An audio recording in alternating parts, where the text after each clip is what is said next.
Salut à tous et bienvenue dans Topic of the Week, l'émission où on démonte la NBA, mais depuis le canapé. Ici, pas de costume, pas de plateau télé, juste des stats, des projections et des punchlines qui piquent plus qu'un trash talk de Draymond Green. On prend un sujet, on le retourne dans tous les sens, en analysant, en projetant, et si ça fait mal, tant pis. Parce qu'ici, la NBA c'est pas un spectacle, c'est un terrain de jeu qu'on démonte chaque semaine.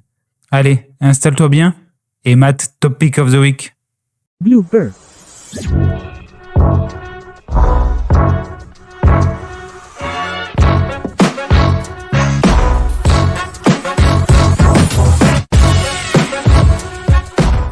Aujourd'hui, on va parler de la situation de LaMelo Ball aux Charlotte Hornets. Récemment, plusieurs médias ont rapporté que LaMelo Ball serait frustré par la situation à Charlotte et même ouvert à un transfert. Petit à petit, ces rumeurs ont pris de l'ampleur après des séries de défaites et un rôle réduit, notamment en fin de match. Et en réponse, LaMelo, il a posté sur l'article en question un emoji clown pour essayer de dire que c'était ridicule ces infos. Il a déclaré même « J'aime être ici, je n'ai rien dit, j'essaie juste de gagner, c'est tout ». Et il a ajouté qu'il ne voulait pas commenter les rumeurs, mais qu'elles avaient pris trop d'ampleur pour rester silencieux. Bon, officiellement, LaMelo nie toute envie de départ et affirme son attachement à Charlotte. Officieusement, le timing des rumeurs, avec le bilan catastrophique, l'absence de play-off, le jeu des Charlotte Hornets, montre bien qu'il y a une frustration réelle autour du rôle de LaMelo et du projet des Hornets. Donc on est vraiment légitime de penser qu'il y a moyen qu'il y ait quelque chose, ou que les choses bougent en tout cas, dans les semaines ou les mois à venir. En clair, LaMelo, il n'a pas dit « je veux partir », mais son démenti, ça ressemble quand même à une gestion de communication plus qu'à une preuve de sérénité, quoi. Donc moi, ce que je vous propose, c'est d'essayer de proposer 4 destinations possibles à travers 4 trades qui se feraient au cours du mois de janvier ou de février, juste avant le All-Star Game. Pour commencer, je vais vous parler un petit peu du début de saison des Charlotte Hornets. Actuellement, ils sont 12e de la conférence Est avec 4 victoires, 13 défaites, soit 23,5% de victoires. C'est l'équipe avec le 25e defensive rating. Ouais, on voit qu'il y a clairement un problème en défense. Ils sont 30e au niveau des interceptions, donc bon dernier, 18e au niveau des contres et 14e au rebond. Bon, en gros, ça montre clairement qu'il y a un sujet en défense au niveau de l'implication et de la mentalité dans cette équipe. Mais ça, c'est pas nouveau. Ça dure depuis un certain temps, on le sait. Ensuite, on voit aussi qu'au niveau des tirs tentés, ils sont 26e à 2 points alors qu'ils sont 8e à 3 points. Donc il y a vraiment un penchant vers l'extérieur. On voit qu'il y a un manque clair de présence à l'extérieur. Alors c'est pas pour manquer de respect à Moussa Diabaté, Carl Brenner ou Mason Plumlee, mais uniquement ces 3 gars-là sur le poste de pivot, c'est très léger pour la NBA. Donc ouais, pour moi, l'effectif il est vraiment déséquilibré et il y a un souci depuis un certain temps chez les Charlotte Hornets. Après, dans l'effectif, il y a aussi des points positifs. Les 2 dernières drafts ont plutôt été bien gérés. Brandon Miller est arrivé et a montré vraiment de très belles choses. On voit que c'est un two-way player avec de vrais potentiels. Le mec peut peser autant en défense qu'en attaque. Il a un vrai shoot. Et on sent, malgré le problème des blessures, que c'est un mec qui peut potentiellement endosser un rôle de leader. Franchise player, je sais pas, mais en tout cas un vrai rôle de leader et de lieutenant. Ensuite, cette année, ils ont drafté Con Knuppel. Ça, c'est la belle surprise de l'année. Le mec est en train de leader la course au rookie de l'année, alors qu'il a été choisi en 4e position et qu'il y avait pas mal de doutes sur son impact en NBA. Actuellement, il démontre le contraire. Il tourne à 20 points par match avec des pourcentages super intéressants. Notamment à 3 points, c'est une vraie gâchette. Il est déjà sur les passes, voire en avance sur les pas de Stephen Curry. Donc ouais, il y a déjà 2 éléments sur lesquels on peut se projeter un peu pour le futur. LaMelo Ball, lui, il fait plutôt un bon début de saison aussi. Déjà, il joue les matchs, donc c'est déjà bien. Et ensuite, malgré une adresse qui est quand même pas au rendez-vous, loin de là, il pèse dans le jeu. Il pèse et il pèsera toujours. Le mec, il tourne à 21,6 points, 6,9 rebonds, 9,6 passes et 1,4 interceptions. Bon, après, je vous l'ai dit, là, les chiffres au niveau de l'adresse, c'est assez cata. Il est à 38,5% au tir et 29,8% à 3 points. Alors ouais, on sait que c'est un mec qui sera jamais à 50, 40, 90, mais ces stats-là, en termes d'adresse actuellement, je pense que ça montre aussi une certaine frustration et un certain mal-être vis-à-vis du projet et du jeu des Hornets. Bon, après ça, c'est que mon avis. Mais voilà, en gros, l'idée, c'est d'essayer de proposer des trades pour rééquilibrer l'effectif tout en relançant un projet de construction à long terme, on va dire. Et de l'autre côté, d'amener ce joueur dans une équipe qui passera un cap. Donc, avec sa qualité de playmaker élite et aussi d'impact player qui pèse sur le rebond, sur les passes d'ess et aussi au niveau du scoring et de l'attaque. Alors, le premier trade que je vais proposer, ça va être avec Miami. Miami, actuellement, ça tourne vraiment bien. Ils sont 3e de la conférence Est, soit 12 victoires pour 6 défaites, soit 66,7% de victoires.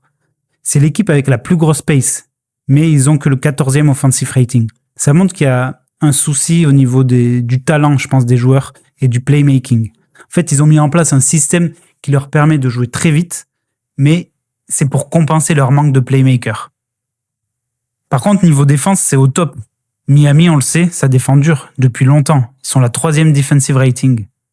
Ce qu'on peut noter par rapport à ce début d'année, c'est la belle acquisition de Norman Powell, qui fait un début de saison super. Il est score, il a une vraie adresse, il a vraiment trouvé son rôle dans cette attaque et dans ce jeu du Miami Heat. Le scoring est plutôt bien réparti, avec pas mal de joueurs au-dessus des 10 points. Donc, en dehors de Tyler Herro qui vient tout juste de revenir et Norman Powell, on est sur des mecs qui sont entre 10 et 15 points pour pas mal d'entre eux, donc je pense 5-6 joueurs. Et par contre, on voit que ça manque clairement d'un créateur. En fait, en dehors de Tyler Herro, il n'y a pas de créateur. Adebayo, il peut faire un peu de création au niveau du poste, mais on n'est pas sûr de l'élite, quoi. C'est assez limité. Donc, il leur faut vraiment une menace supplémentaire à ce niveau-là en attaque pour passer un cap et essayer de viser le titre. Je trouve qu'en l'état actuel, en fait, c'est une bonne équipe, mais ça sera jamais une équipe qui va faire douter les favoris, voire même les contenders. Pour moi, ils sont vraiment un cran en dessous. Par contre, si tu leur amènes un playmaker élite, déjà là, ils passent vraiment un cap. Donc moi, mon trade, il est plutôt simple. C'est un trade cash entre les deux équipes. Il enverrait LaMelo Ball, Tidjane Salin et Mason Plumlee au Heat contre Terry Rozier et son contrat vieillissant, Kelly Ware, Kasparas Giacusionis, Drew Smith, Simone Fontecchio, un premier tour de draft, celui de 2026, et un swap du premier tour de draft 2028. L'idée, c'est d'avoir quelque chose d'assez équilibré quand même. C'est pour ça que je rajoute les tours de draft, parce que Miami envoie quand même Kelly Ware, c'est un super joueur, on va en reparler, et Giacusionis, un jeune. Mais à côté de ça, il y a Terry Rozier, avec une situation pire que tout. Le mec joue pas, il est sous enquête.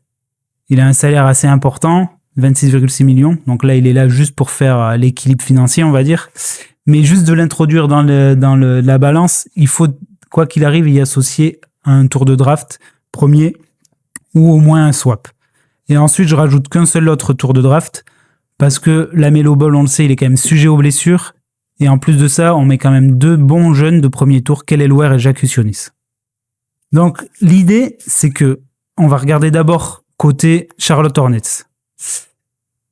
On récupère déjà Kelly Ware. C'est la pièce principale du trade pour les Charlotte Hornets. C'est un pivot de 21 ans qui a encore 3 années de contrat à 4,4 millions et qui te fait une super début de saison. Pour l'instant, il tourne à 12,4 points, 11 rebonds, 1,4 contre en à peu près 25 minutes par match. Il est plutôt propre parce qu'il tourne à 52,4% au tir. Et c'est surtout que c'est un pivot qui amène vraiment un impact défensif immédiat. C'est un pivot moderne, en fait, un rim runner qui va vraiment être adapté, en fait, au reste de l'effectif des Hornets et apporter quelque chose qu'il n'y a pas à l'état actuel. Déjà, il apporte son talent, chose qui manque cruellement dans le secteur intérieur des Hornets, et il va amener de la taille, et ça sera surtout en fait une pièce sur laquelle ils vont pouvoir bâtir pour le futur. Actuellement, il n'y en a pas chez les Hornets. Il y a des bons joueurs, des bons role-players. Moussa en tête, il fait une super saison, il est super efficace, mais c'est pas un mec sur qui tu vas bâtir, c'est un mec qui tu vas utiliser plutôt en impact player, en rotation. que là, Kelly Ware, lui, c'est un mec sur qui ils peuvent bâtir. C'est un grand qui va amener de la dissuasion, qui va amener un peu de shoot, qui va amener vraiment de la taille et quelque chose que les Hornets ne possèdent pas. Donc c'est vraiment la pièce centrale du trade pour les Hornets. Ensuite, les Hornets, ils récupèrent aussi Kasparas Giacoussionis. Ça, c'est le jeune joueur qui a été drafté par le Miami Heat cette année, qui a glissé à la draft au fur et à mesure de la soirée et que le Heat a récupéré sans s'y attendre. Ils ont eu l'aubaine de pouvoir le récupérer. C'est un meneur de grande taille, en fait. Il a 19 ans. Il a fait un circuit NCAA. Et c'est un meneur avec une vraie capacité de playmaking, mais qui est jeune encore, qui manque tout simplement d'expérience, d'apprentissage. Donc c'est un joueur pareil sur le long terme, à potentiel. Et c'est un joueur qui, à terme, pourrait avoir, alors pas forcément aussi élite que la Melo Ball, mais pourrait avoir un rôle un petit peu similaire, quoi. Donc ça, c'est la deuxième grosse pièce, on va dire, du trade. En tout cas, c'est une pièce sur laquelle qui pourrait garder à long terme. Et après, autour, donc on a dit Terry Rozier pour faire l'équilibre. Drew Smith et Simone Fontecchio, eux, c'est des role players, alors qu'ils pourraient amener un petit peu de lien actuellement. Mais ça serait pas du tout les pièces que les Hornets voudraient récupérer en priorité. Ça, c'est plutôt des joueurs qui sont là pour compléter et équilibrer le trade. Donc voilà, pour les Hornets, l'idée, c'est de récupérer un pivot à potentiel pour le futur qui entourerait Con Knuppel et Brandon Miller, et aussi Kasparas Giacoussionis, donc un meneur à fort potentiel, on va dire, et aussi, faut pas l'oublier, un premier tour de draft en 2026, donc dans une draft qui est réputée très forte, et un premier tour swap pour 2028. Maintenant, on va voir côté Miami un peu l'intérêt. L'intérêt, il est simple, c'est la Melo Ball. C'est le plus gros intérêt du trade, c'est d'amener vraiment ce playmaker élite qui manque cruellement au Miami Heat. Je pense qu'avec la Melo Ball, déjà, tous les sujets de création disparaîtraient immédiatement. Lui, je pense qu'il peut, sur cet aspect-là du jeu, en tout cas, il peut arriver dans une équipe et changer directement le feeling ou en tout cas le type de jeu de l'équipe. Avec Spoelstra au coaching, je me fais pas de soucis. On a déjà vu qu'il était capable de faire des merveilles. Donc, si tu lui donnes un mec comme LaMelo Ball, à mon avis, ça peut faire que du bien, ça peut faire que des étincelles. Donc, d'avoir vraiment cette capacité élite qui ferait, à mon avis, passer Miami dans la strate du dessus et qui pourrait rejoindre des équipes comme potentiellement New York ou même Détroit pour viser en gros les finales NBA, je pense. Ensuite, et en plus, je reviens, mais LaMelo Ball, il a un contrat sur 4 ans encore à 37,9 millions et après ça augmente un petit peu. Mais c'est vraiment sur du long terme. Donc, ils auraient un groupe qui est composé de joueurs majeurs qui sont Bam Adebayo, Tyler Herro, LaMelo Ball s'il arrive, Norman Powell, qui serait là pour au moins plusieurs années. Donc ça, c'est super intéressant, quoi.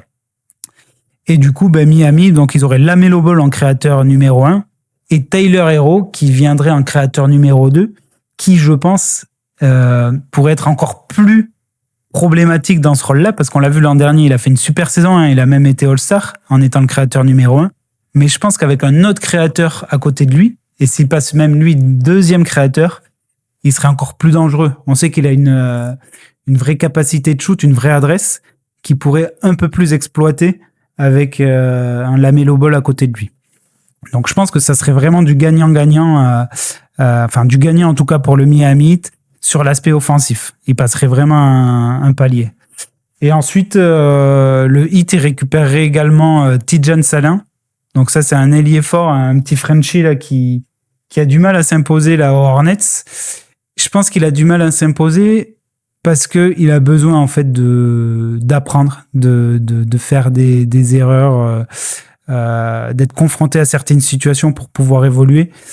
Et je pense que à Miami, il serait dans un élément qui lui permettrait d'évoluer bien mieux qu'aux Hornets, même si on pourrait croire que ça serait plus compliqué parce qu'il y aurait plus de concurrence. Je pense que Spoelstra, c'est le type de coach qui arrive à faire passer des caps à des joueurs sortis de nulle part. Et Tidjane, on le sait, c'est pas un joueur qui sort de nulle part, c'est un mec avec un vrai potentiel, avec un physique, même pour la NBA, qui est un physique vraiment plus hors norme, quoi. Je pense que Spoelstra, il arriverait vraiment à en tirer bénéfice. Et je pense qu'au Heat, Salin, ça pourrait être vraiment une bonne surprise. Il pourrait se développer. Alors, je dis pas que du jour au lendemain, il va être énorme, mais je pense qu'il trouverait vraiment son rôle et qu'il aurait vraiment un impact sur cette équipe à moyen terme, voire même dès la saison prochaine, quoi. Donc, Tidjane Salin qui viendrait en plus compléter ou pallier un petit peu le départ de Kelly Ware, parce que Adebayo repasserait en pivot titulaire et Salin, ça amènerait une option, on va dire, en rotation sur le secteur intérieur. Et enfin, le dernier joueur qui irait à Miami dans le cadre du trade, ça serait Mason Plumlee. Donc là, ça serait uniquement aussi pour combler un petit peu et faire l'équilibre financier, mais aussi pour avoir, pareil, un joueur de plus dans le secteur intérieur du Heat qui perd Kelly Ware. Et lui, Plumlee, alors il est en fin de carrière, c'est plus du tout, il y a plus du tout de potentiel, mais ça amènerait quand même un peu de viande dans le secteur intérieur du Heat. Et pareil, avec Spoelstra au coaching, je suis sûr qu'il aurait une utilité, ou en tout cas, ça peut être une option envisageable dans un certain contexte, quoi, ou une certaine confrontation. Donc voilà pour le premier trade avec Miami. Maintenant, on va passer au deuxième trade. Le deuxième trade envisagé, c'est avec les Milwaukee Bucks. Donc les Milwaukee Bucks, ils font un début de saison qui est mitigé, j'ai envie de dire. Pour l'instant, ils sont 11e de la conférence Est avec 8 victoires et 10 défaites. Et donc 44,4% de victoires. Mais ils avaient plutôt bien commencé la saison et ensuite Giannis s'est blessé et on voit qu'il y a quand même une perte. Ça montre quand même que derrière Giannis, il y a un manque cruel de talent et de joueurs pour reprendre un peu le flambeau. Au niveau des chiffres, ils sont 29e au rebond, 20e au niveau de l'offensive rating et 20e au niveau du defensive rating. Donc on est vraiment sur une équipe middle moins même, avec un manque de talent, comme je l'ai dit, et aussi un vrai manque de création. Il n'y a pas de playmaker de renom dans cette équipe, et on sent que ça manque, que ça pose un problème pour faire tourner l'attaque des Bucks. Alors j'ai choisi les Bucks aussi parce que on l'a vu avec le départ de Damian Lillard l'été dernier, il y a eu beaucoup de rumeurs autour d'un départ potentiel de Giannis des Milwaukee Bucks. Ça s'est calmé, notamment avec l'arrivée de ces deux frangins. Mais ce qui est sûr, c'est que Giannis, il a quand même eu des mots qui ont laissé planer le doute. Et si les Bucks restent dans cette situation-là, on voit mal comment Giannis pourrait rester aux Bucks. C'est pas possible, quoi. Un talent comme ça, qui peut leader une franchise pour aller jusqu'au titre, si tu l'entoures correctement, il peut pas rester dans cette situation-là. Donc, faut que les Bucks bougent et agissent assez rapidement pour, à mon avis, retenir Giannis. Et l'idée, là, c'est d'associer Lamelo à Giannis pour justement faire rester Giannis dans le futur et jouer les premiers rôles à l'Est et voire plus. Donc, le trade en lui-même, il enverrait Lamelo Ball aux Bucks, tout seul. Et en échange, il y aurait Kyle Kuzma, Kevin Porter Jr., Ryan Rollins, Taurean Prince et 2 premiers tours de draft. La draft 2027 et la draft 2031. Donc, je vais vous proposer de commencer par ce que vont obtenir les Bucks, ça ira plus vite. Lamelo Ball, tout simplement. Donc, on l'a dit, on est sur une équipe qui manque de talent. Il y a Giannis, qui est un des meilleurs joueurs de la planète, dans le top 3, c'est sans problème, avec Jokic et Doncic. Mais le problème, c'est qu'il n'est pas bien entouré. À côté de lui, on n'a aucun joueur. Il y a Miles Turner qui est arrivé récemment. Mais c'est tout. Derrière, c'est des mecs qui sont même pas des role players importants, quoi. Donc c'est compliqué d'aller loin avec un effectif comme ça. Donc l'idée, c'est de lui amener du talent. Lamelo Ball, alors c'est un mec qui est sujet à blessure, on l'a déjà dit, mais par contre le talent est là et c'est sûr. Et en plus de ça, c'est un vrai playmaker. Je pense qu'une association avec Giannis, ça peut vraiment donner quelque chose d'intéressant. D'autant que c'est un mec qui est assez grand. Donc je pense que sur l'aspect défensif, et je pense que Giannis, il pourrait le prendre sous son aile et vraiment lui faire passer un cap d'un point de vue mentalité. LaMelo Ball, je pense que il est bon, hein, il est même présent. On voit que c'est un joueur avec un fort impact, mais niveau mentalité, t'as l'impression que c'est encore un gamin des fois, quoi. Et Giannis, lui, je pense qu'il pourrait être ce mec.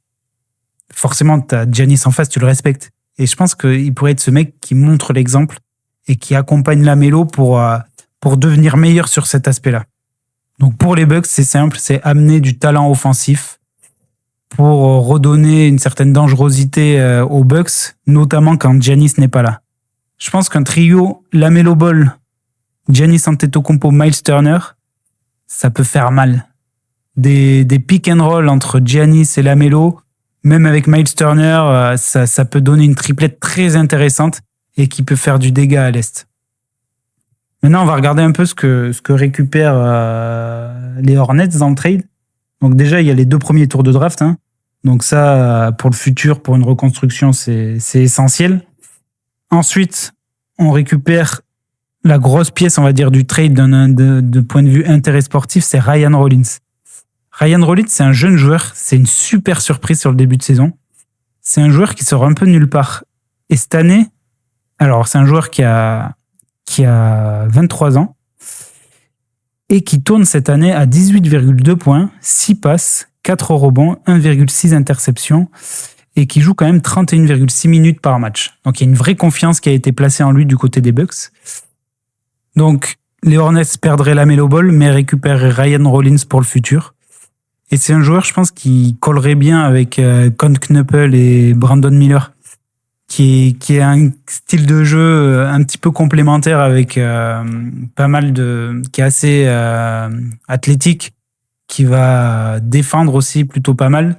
Donc je pense que c'est bien complémentaire des 2 autres joueurs de l'extérieur. Ensuite, les Hornets, ils récupèrent aussi Kyle Kuzma, Kevin Porter Jr. Donc les 2 avec le maillot des Hornets, juste pour voir ça, moi je paye. Ça serait, quand on connaît un peu l'historique des Hornets avec leur profil de joueurs, je pense que tu rajoutes Kuzma et Porter Jr., bah t'es vraiment dans la lignée, quoi. Donc avec Miles Bridges, Kyle Kuzma, Kevin Porter Jr., bah là t'as une équipe de champions hein, avec le maillot des Hornets.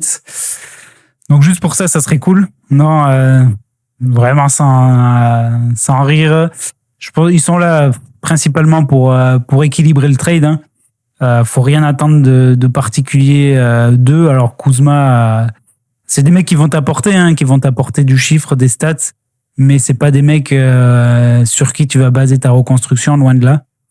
Potentiellement, tu peux les retrade. Alors surtout Kuzma, je pense. Tu peux le retrade derrière pour essayer de choper peut-être un peu de tour de draft, de second tour de draft ou un jeune quoi à voir. Chez quelqu'un qui cherche à se renforcer. Après le All-Star Game. Et après, le dernier joueur, c'est Taurean Prince. Alors lui, pour le coup, c'est pareil, c'est un mec qui est là pour compléter un peu le trade. Mais je pense que c'est un mec qui peut avoir vraiment un rôle de mentor dans une équipe de jeunes. C'est un mec qui a su faire sa place par ses qualités défensives, par sa mentalité. Et je pense qu'il est passé vraiment dans des équipes qui ont vu des choses, aux Lakers, aux Hawks.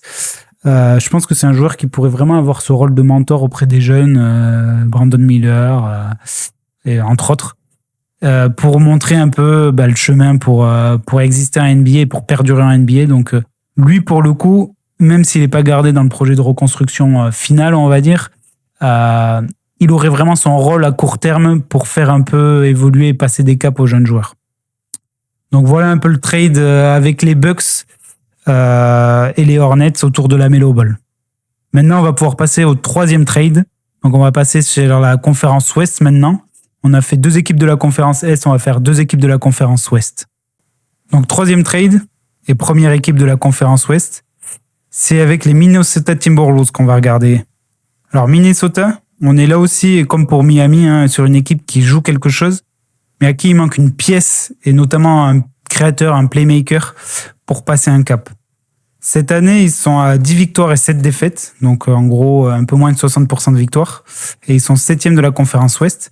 Mais on voit surtout que ils arrivent à engranger les victoires face à des équipes faibles, mais face aux équipes compétitives, ils sont bloqués. Je crois qu'ils ont pas gagné, ou alors très peu de matchs contre vraiment le top 8 ou top 6 de l'Ouest. Donc on voit qu'il y a vraiment un problème pour affronter les gros, que ça manque en fait d'un lieutenant, un vrai lieutenant, ou en tout cas un deuxième ou un troisième larron dans cette équipe pour pouvoir jouer les premiers rôles à l'Ouest. Au niveau des chiffres et du jeu, donc ils sont 21e à la passe, donc c'est pas top quoi, c'est moyennasse. Et surtout, actuellement, il joue avec Di Vincenzo en meneur titulaire. Alors, même si c'est pas lui qui porte le plus la balle, c'est plutôt Ant-Man. Mais lui, c'est un joker, ou alors si t'es un playmaker élite, tu le mets à la limite en poste 2 shooter, mais encore, c'est plutôt un mec qui va sortir du banc. Et là, actuellement, en fait, il est propulsé numéro 1, parce qu'à côté, t'avais Mike Conley qui était le meneur titulaire, mais qui maintenant est bien trop vieillissant, qui est ciblé en défense. Et l'autre meneur de l'effectif, c'est Rob Dillingham. Alors, Rob Dillingham, ils l'ont payé un peu cher pour le récupérer aux Spurs, mais ils le font pas jouer. Et je pense qu'ils se rendent compte qu'en fait, alors, même s'il a un vrai potentiel en attaque, dans une équipe qui est configurée comme celle de Minnesota, c'est pas possible. Il est trop léger. Il est pas assez bon défensivement. Et du coup, ça peut pas le faire à côté de Ant-Man. Donc, pour moi, il y a un sujet sur le poste 1 évident à Minnesota. Et c'est pour ça que j'ai sauté un peu sur l'occasion pour proposer un trade avec eux. Alors là, c'est pareil. Le trade, il va envoyer uniquement LaMelo Ball aux Minnesota Timberwolves.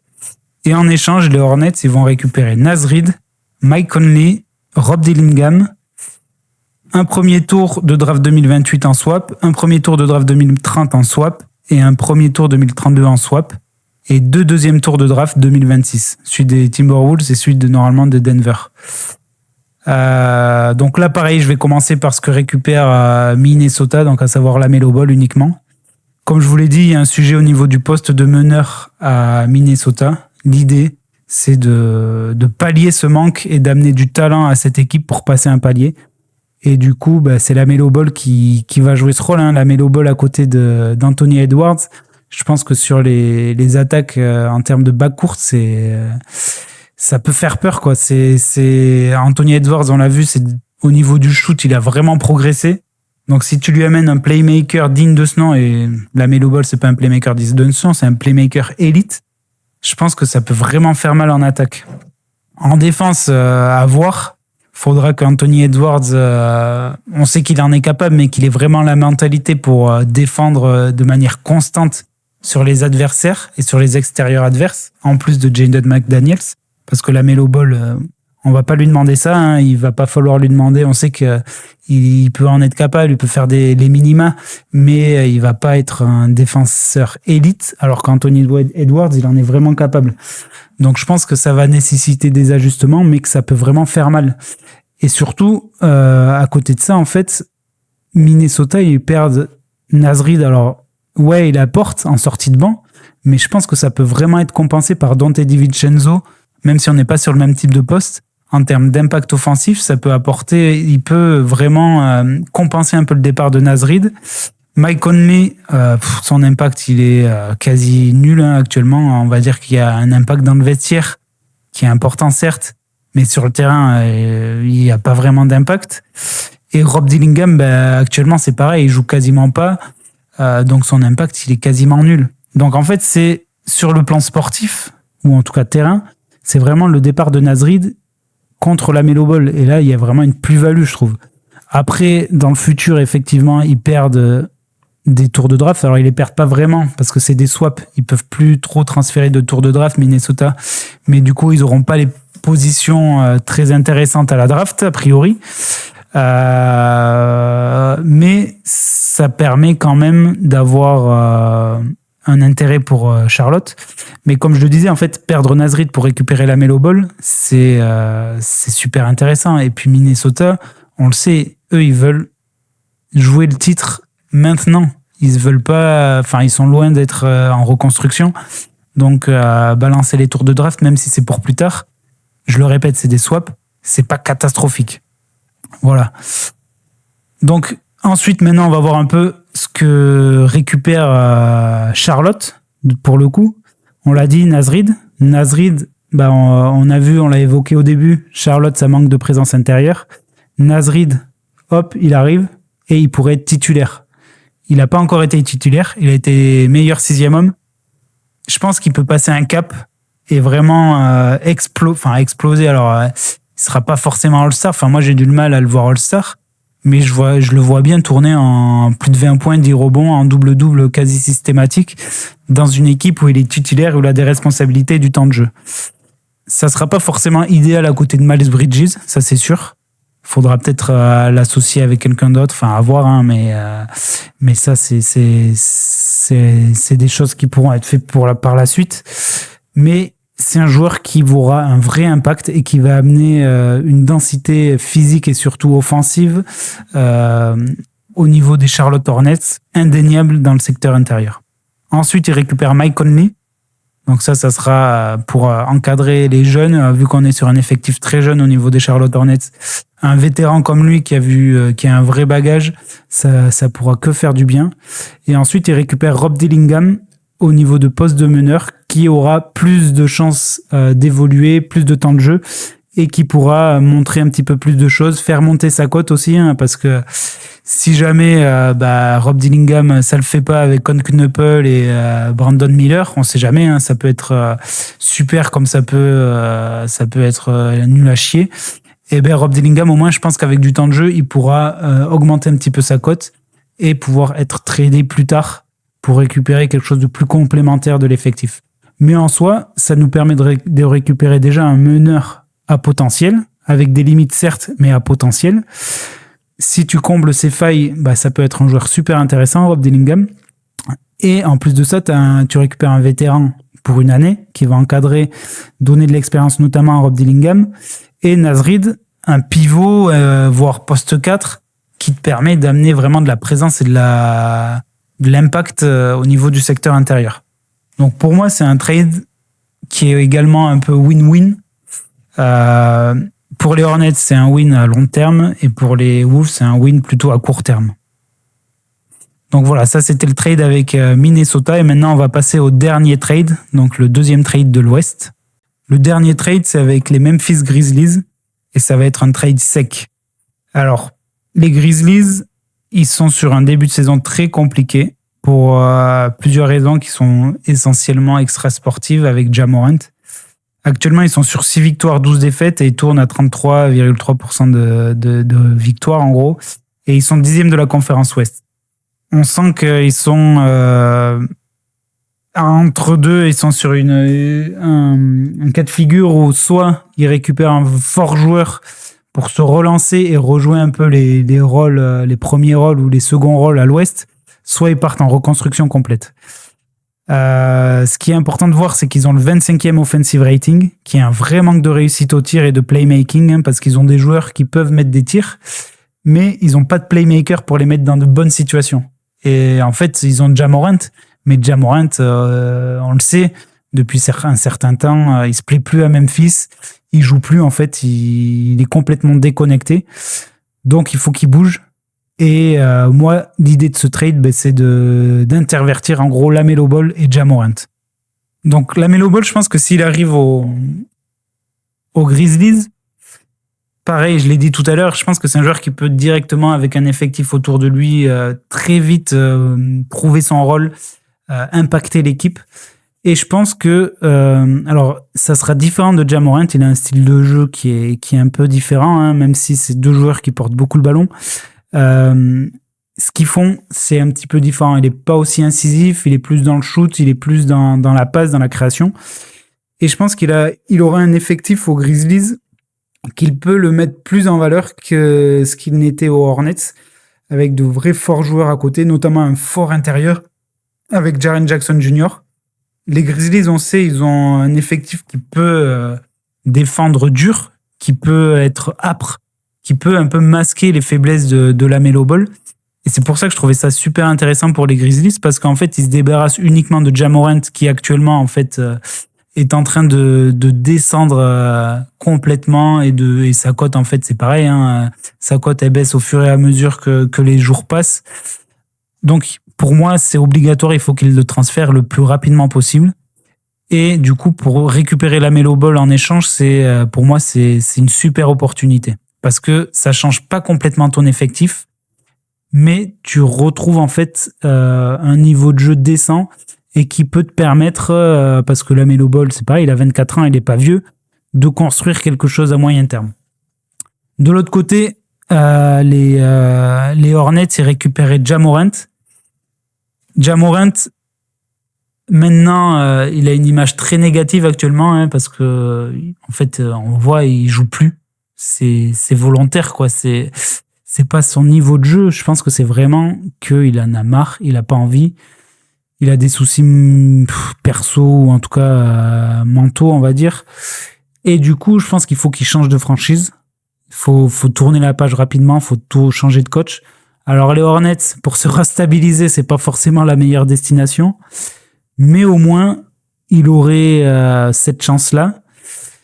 Et les Hornets ne perdraient pas la Melo Ball contre rien. C'est les Ja Morant, s'il revient à son niveau et surtout avec sa mentalité d'avant, de gagnant, on sait que, il a fait des saisons où il était candidat MVP carrément. Donc pour moi, le potentiel est même supérieur à celui de la Melo Ball finalement. Donc je pense que Ja Morant, s'ils arrivent à le remettre dans de bonnes conditions, ça peut être, on peut retrouver un joueur de niveau All-Star, voire plus. Après, en plus de ça, bon, ça c'est pour la blague, mais je kifferais tellement voir Ja Morant avec un maillot des Hornets. Franchement, déjà, ça serait un banger le maillot. Il partirait comme des petits pains, je pense. Et en plus de ça, ça serait lourd. Enfin, ça serait lourd pour le style, je trouve. Ça va tellement bien. Et puis ça ferait tellement. Bon, après, ça serait gang avec Miles Bridges, avec tout ça, donc ça serait dur à canaliser. Mais je pense que ça peut, d'un point de vue marketing, ça peut être une dinguerie. Donc voilà un peu mes différents trades. Il y en aurait d'autres, hein. Ça reste des trucs, c'est très subjectif. Le dernier, je suis un peu moins fan, mais bon, je trouve qu'il fallait le faire quand même parce que pour les deux équipes, ça serait des opportunités sans trop bouleverser tout l'effectif d'avoir quelque chose d'intéressant en retour et qui pourrait faire satisfaire les volontés des joueurs entre guillemets. Donc voilà, n'hésite pas à me dire ce que t'en penses en commentaire. Si t'as kiffé la vidéo ou si t'as kiffé en tout cas le podcast. Et puis après, surtout. Je te l'ai dit, moi je débute dans l'actu NBA, dans ce type de podcast, de trucs là. Donc n'hésite pas à me donner du love. Allez, je te remercie, la bise. Blooper.